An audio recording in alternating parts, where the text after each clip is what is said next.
Hello, everyone who is here. Thank you for being present. I am here with Kaire Talviste, and we are very glad to have you around in these 16 days of activism as part of the International Day for the Elimination of Violence Against Women and Girls by the United Nations. This invitation to keep on raising awareness against violence. And well, I'm gonna read a brief description of wonderful Kaire Talviste, who is clinical gestalt psychotherapist, and she also writes psychological books when she has time. She works a lot with victims of all types of violence, adults and children included, and she is an expert on parental alienation for courts, which means this form of family violence that contains psychological manipulations towards children to attack the other parent. She also works with ordinary neurotics who want to improve their relationship and quality of life. And she's a couple therapist together with her partner, Oliver Bayoko. They work together with international couples, and they have founded Estonian Gestalt and Training Center and run self-development groups and provide training for professionals. So it's we have here with us quite a big expert on violence awareness and healing, of course. That's some point that we're gonna definitely touch. Hello, Kaire, and thank you for sharing this introduction with us. My first question in this short interview would be, how do you approach awareness and prevention of violence through your activities in the Estonian Gestalt and Training Center? My aim is it is right now in work progress, but there is this aim what is already in work to create this competence center, national competence center about violence. And I'm working there together with the specialists in Estonia, also lawyers and other gestalt therapists who have also got awards from president. So they are they have worked a long time in the field, and they are very good specialists about trauma, about violence, how to deal with psychopaths, and to protect yourselves, because when we are working with violence, then also we become targets of the violator. When we try to help victims and kids, then also they want to somehow revenge us. So Mhm. there is quite a lot of work after you have dealt with a victim. You need to deal also with some people who attack you through legal aspects, or also one psychotherapist has been really hit by the violent man. So we need to be aware and also prepared with different aspects. And for the further, this is not ready yet, but the aim is also to go to the schools with the program that early on to teach kids to recognize the signs, and also how to stop this behavior or leave if needed. And for example, today I had a teenage boy who came to me to session. Was very unexpected that he came, and just today he got there was a violence case at school. He has been bullied quite a while Mhm. already. But this is not this intimate violence partner, but it can also be in school environment. This is why I'm also saying that it's needed to go there and to do this preventive work. And he was troubled, because how you deal with that. And what I said to him, that this is social problem what you need to face alone. Mhm. And there was also mother who said, of course he needs to somehow solve it. This is he gets uh, he will be attacked there. And I said once more, and that this is not the victim is not wrong here, but the one who is hitting is wrong. But Mhm. the victim is facing the social problem all alone, needs to find the solution, and this is not right. but this is how the reality is now. We can't change everything right away, but we need to, somewhere we need to start. Mm-hmm, mm-hmm. This is very interesting project. Definitely raising awareness from with children. Working with children is a very good step to notice it. What are the signs of violence that are like the main ones as red flags that we need to be aware of? Um, Most important when we speak about women who are um, hoping to meet the right partner and are very eager to be in good relations, that what they could observe in the beginning already, if the person is moving very quickly towards engagement somehow, like we met yesterday and he already today wants to move into me to my apartment. um, and this has been also case in many situations. And now one example to that, how they can move very quickly so that you don't have time to assess if I like the person, if I want that Mm-hmm. person. um, this was one woman who went to the just to dancing, and there was a man who was dancing with her one night, and she said, I'm not interested of more. But next day this man already bought tickets to Tenerife and Mm-hmm. said, I bought one ticket for you too. But the woman inside of herself felt that I am not interested of him. But Mm-hmm. now he has two tickets. How he has spent his money. Like, how can I say no to that? Or it's Mm-hmm. impolite or something. Mm-hmm. And so their relationship started. But first she had the feeling, I am not interested of you. But then quickly it changed.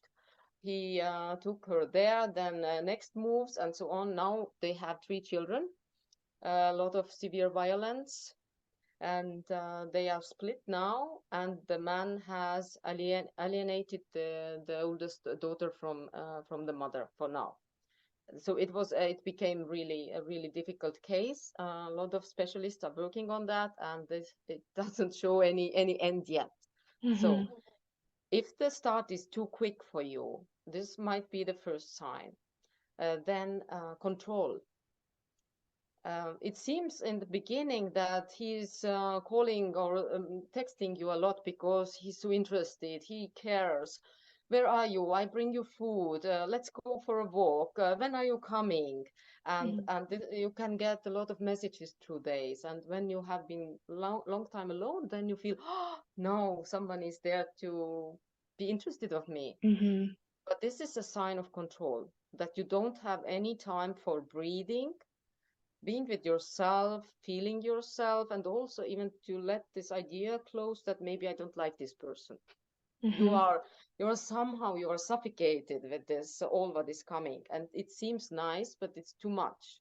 Mm-hmm. And later you will see that this person is controlling every of your step, every movement, asks why you were at the shop too long, where were you, and then comes jealousy.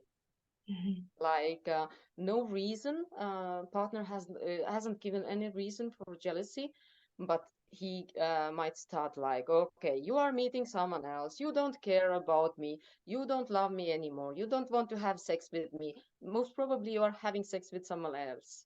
So Mm-hmm. the accusations come, and the partner feels, it's not true. How can I prove you? I have been only working. I have been only at home. When should this time be? It's not logical. And then you find yourself in this constant argumentation where you try to, this logical stuff is not logical anymore. And it's very, very uh, energy Training. Mm-hmm. training Mm-hmm. that you can't take it anymore. And again, this example, one very young, sweet woman together with a man.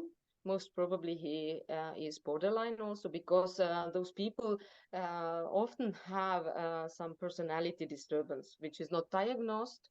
And we, as normal people, we don't need to recognize the diagnosis. We don't have this manual in front of us.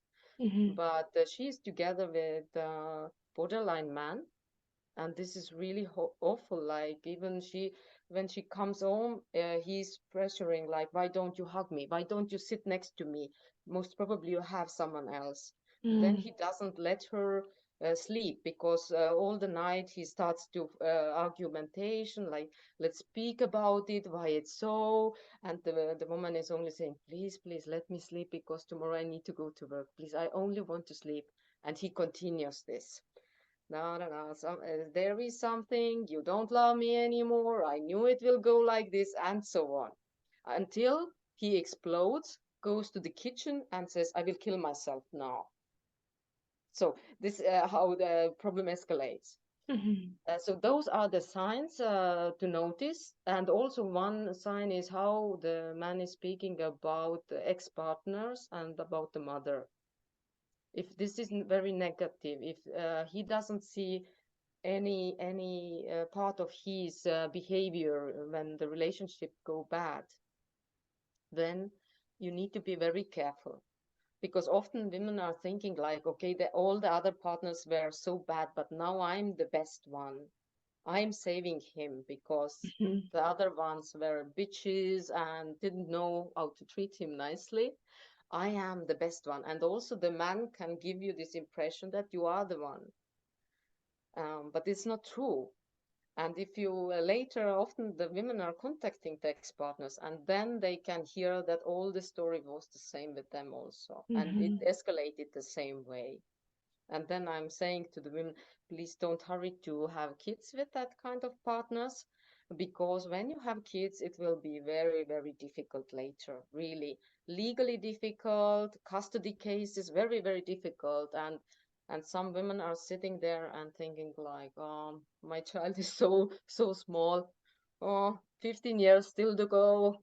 This is because it's really heavy and you can't step out when you Yeah, of have course. kids.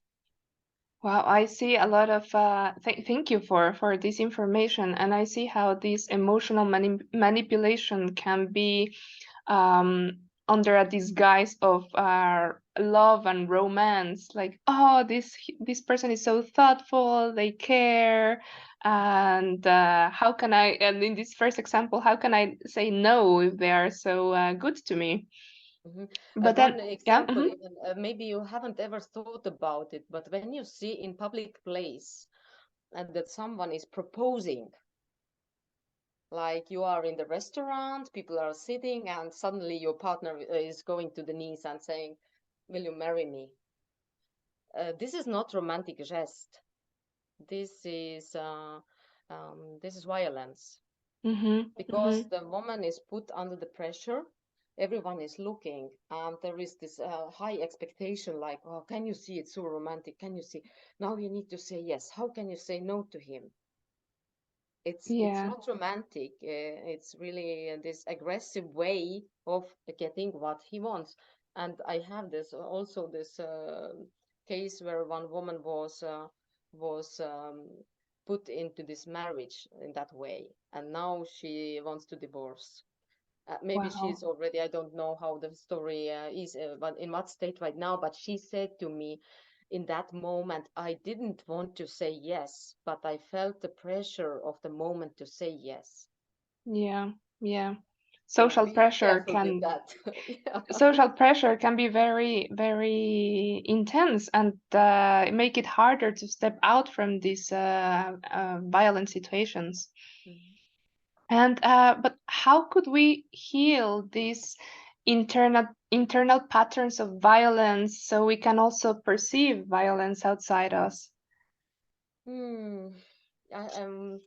For me, I think, or what I see as a way out is awareness. And this is the goal on what I'm with my partner. Mostly we are working towards is the awareness about myself. Mm-hmm. And when I start to see something, I can't make myself unsee. It's like where the light already is and I have seen what is in the room. Next moment I can't say that I didn't see it because I saw it. And this Mm-hmm. will change a lot. And you can't then you are in the journey where you can't step back, because then you know that, okay, I'm maybe I'm failing my kids and also myself and my values and my truth when I see what is really going on. So to work on yourself is my suggestion. When you are in violent relationship and you are not so strong to leave, then start working on yourself. Go to the specialist. Do it secretly. Don't speak about it, because usually when the partners are saying that you are stupid, you need some help, and so on, they give you impression that you are crazy, and often people believe that. But if they go to therapist, then the partner starts to say, okay, why are you going there? They don't know anything, they are stupid, and so on. Somehow is not really supporting this healing process. I suggest do it secretly. Go to the specialist. Start to work on your own self, on your values, your backbone. Get some strength, clear the picture, start to see what is going on, and then do the move when you are ready. And also after that is also what is good when this change has been done and you feel already you have peace. Not to repeat this choice again. It's good to go and work with your understanding of how come I took that partner, how come I didn't say no right away to the behavior what is not okay. So something inside of me made me very, very submissive. What is that? Okay, where it comes. How my own childhood has created in me this that I'm so like take the bad behavior and I don't respond to that. So there are some hints and to work on that. And this is what we are also doing in our self-development groups. They are, by the way, all in English because my partner speaks English. We are doing this together. And this is not only for people who have experienced violence, but we have had people with violence experience and very severe ones also living with psychopaths, and to become this understanding inside what it meant in the group setting, because there are more mirrors than one, is very, very beneficial and very supportive. And changes start to happen what are needed, so that you don't continue walking on the same road and seeing like after some years, oh, again, I have wasted 3-5 years and I'm again in the same spot. Yeah, This like is not breaking the okay. patterns through Yeah. this mirror of experiences of other people and their emotions of other people too. And also this caring environment, when you are treated nicely and respectfully, then you feel, okay, this is good for me. I This is don't how it's need to. supposed to be. Exactly. You Yeah. start to breathe again.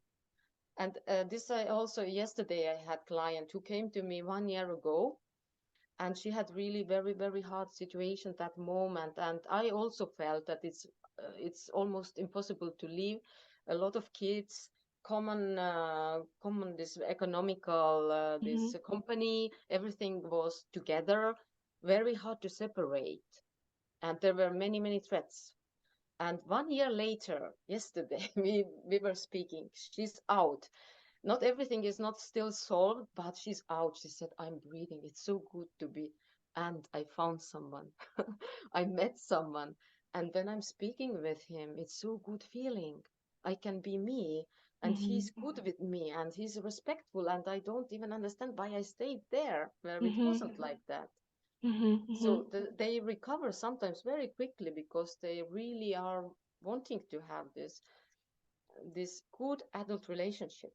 The And this awareness was, and setting limits from the beginning, no limits that were not set in the previous relationships. It's a possibility of doing the things better this time.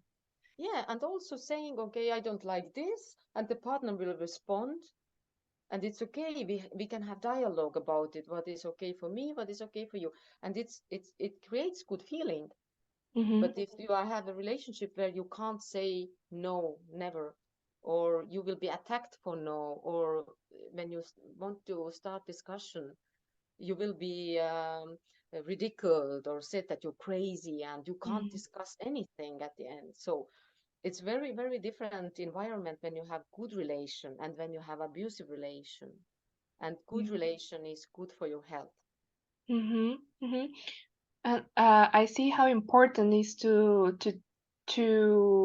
allow ourselves to go to therapy and to discover this new side of ourselves, and also because talking to friends sometimes helps, but at the same time, there are moments where when somebody is within this environment of violence, then tends to also have these friendships with violence that wouldn't advise something for a positive change, and then you need to step out of the whole circle of violence to be able to be aware of how to improve, no?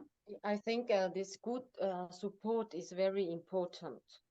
And sometimes in a society are people who um, don't understand what is violence. Mm-hmm. And for example, one of my client, she needs to also to go to psychiatrist because she's depressed now. And this is often happening when you are in violent relationship, that you are depressed. Mm-hmm. And she's taking pills now, and she spoke to the psychiatrist about the problem in marriage. And she said to her that, I think you should make up. Try more, try harder. And she was so confused. And she came to me and said, I don't understand, because I'm telling her I'm suffering. And she also knows, because she's taking the antidepressants, also kids are taking. So there is a problem. And she is even saying, this marriage is a problem. We have a big problem. And the psychiatrist is saying, I think you shouldn't give up so easily. Continue. And this was for her really confusing. And she said, I had the feeling that she really didn't listen to me. So you need to find a place where you are supported. And the bad relationship is not said that work harder on that. If the partner really sees also problem, he would suggest, let's go to couple therapy. He would have suggested it long time ago, but he's not interested of self-healing, and also not couple relationship healing. So I think it doesn't work anymore in that state where you are already. So you need people who understand and help you to come out, because it's not easy road. But when you do it, then after that you feel much better. Wow, yes, thank you so much for sharing all this. Um, to close up this interesting conversation, how can we find your group therapies, and how can we find you and your work? Right now I have my web page is it's in Estonian, siin ja praegu.ee. But also our center web page, we are just now creating it. So it will be egtc.ee. Yes, yes, it's right. I haven't pronounced it before, because the work is still on progress. But you can find, and also Google me, Kaire Talviste, and I think you somewhere you find my contacts, because I have given a lot of interviews and spoken a lot about violence and different forms of violence, also a lot about sexual abuse. Wow, that would be very interesting also for another clip. Talk about sexual abuse and Yeah, all this. you can turn back, because this is a really challenge to understand what's going on there. Yeah, definitely. Well, thank you so much for sharing this. And then it has been very interesting conversation, and I hope that people who will see this video can be more aware about these signs of violence, to be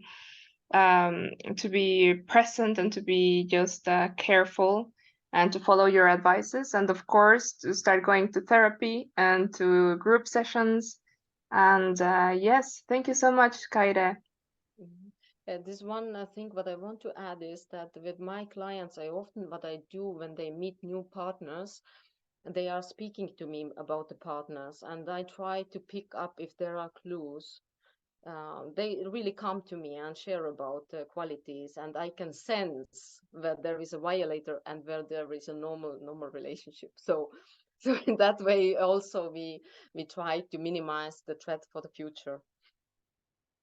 Wow. Yeah, I mean, validation is very important, and sometimes we can be so blinded by the excitement of love and by the promise of romance that Yes. those signs can be just in front of us, and we But are not able to see. yeah, but when you come early on, then it's you are not so deep in yet. So then you can turn back and not to go there. Wow. Yes. Thank you once again. Thank you Uh, for inviting me. we hope to see you around in another clip in the future, because there is a lot we can learn from you. That's for sure. And